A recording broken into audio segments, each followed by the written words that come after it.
শালা এমন একটা কপাল আমার, রাস্তায় দাঁড়ায় আজকে চকলেট খাইতেছিলাম দোকানের পাশে, ঠিক আছে, মাত্রই কিনা নিয়ে মুখে দুইবার দিচ্ছি চকলেটটা। এমন টাইমে একটা বাচ্চা পাশ থেকে আউমাও শুরু করছে, কি জ্বালার জ্বালা। তখনই বাচ্চার মাটা চিল্লায় উঠছে, ওগুলা খাইস না, ওটা টিকটিকের গু। শালা মুখ এটা দিতে এমন মনে হইলো, শালা এইগুলা কেউ কয় নাকি। দেখ ভাই, যতই জিম কর আর যতই বডি বানা, কোনো লাভ নাই যদি সরকারি চাকরি না করতে পারোস। ওই তো, যার সরকারি চাকরি যার, সুন্দর বউ তার, এটাই মাথায় রাখবেন। আজকে মেলা দিন পরে পান খাইছিলাম, ঠিক আছে, এতদিন তো পুরাইছি যে পৃথিবী সূর্য চারদিকে ঘুরে।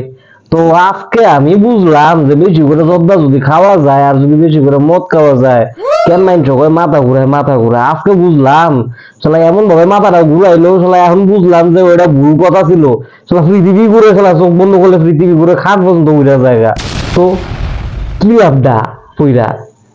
রাস্তাঘাটে কিছু খাইতে দিলে খাইবেন না, ঠিক আছে, একদম মাথা রাখবেন, কিন্তু খাইবেন না। তুমি ছেলেদের পক্ষে কইতেছি, যখনই খই নিয়ে আর বিড়িটা দিব ছাড়তেন না, কিন্তু একদম দুইটা দেওয়ালবেন।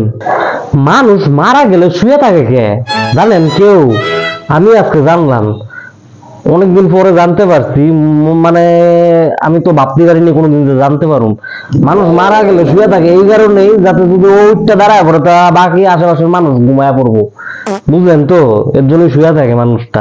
আর যদি আজকে লাইকটা না করছেন আর সাবস্ক্রাইবটা না করছেন, কথা কিন্তু একদম খারাপ হয়ে যাবো। মেলা দিন ধরে কষ্ট করতেছি, না লাইক করেন না সাবস্ক্রাইব করেন, কিছু তো একটা করে দিয়ে যান, এরকম কেন করেন?